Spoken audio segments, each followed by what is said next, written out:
હાલ ચાલતા આસો મહિનાના નવરાત્રિ નિમિત્તે સરબતપુરા ધામલાવડમાં બિરાજમાન શ્રી સપ્તશૃંગી માતાના મંદિરમાં માતાજીની નજર ઉતારવા માટે 9 દિવસ મશાલ આરતી કરવામાં આવે છે।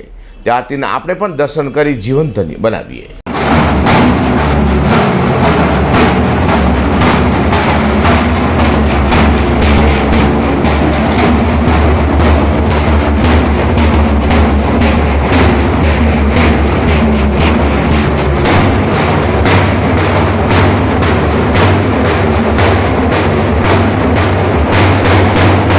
હાલ ચાલતી માં શક્તિની નવરાત્રિમાં સરબતપુરાના ધામલાવાડ ખાતે બિરાજમાનમાં સપ્તશૃંગી માતાના આસો મહિનાના 9 દિવસ અને ચૈત્રી નવરાત્રિના 9 દિવસના નોરતામાં સપ્તશૃંગી માતાની મશાલ આરતી કરવામાં આવી છે, જેમાં 9 દિવસના 9 નોરતામાં માં સપ્તશૃંગીની નજર ઉતારવામાં આવી છે અને એ પણ મશાલ આરતીથી કરાય છે।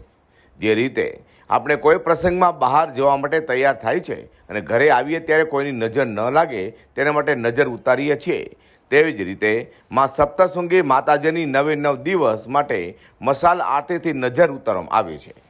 તેના દર્શન માટે ભક્તજનો વહેલી સવારથી જ શ્રી સપ્તશૃંગી માતાના મંદિરમાં દર્શન માટે આવે છે અને દર્શન કરીને જીવન ધન્ય બનાવે છે। ત્યારે ભક્તજનો જે મશાલ આરતીથી નજર ઉતારવામાં આવે છે તે મશાલનું તિલક પણ કરવામાં આવે છે।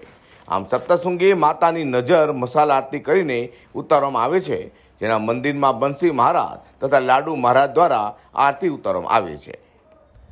હર્ષદ શેઠા સાથે પ્રકાશવાળા।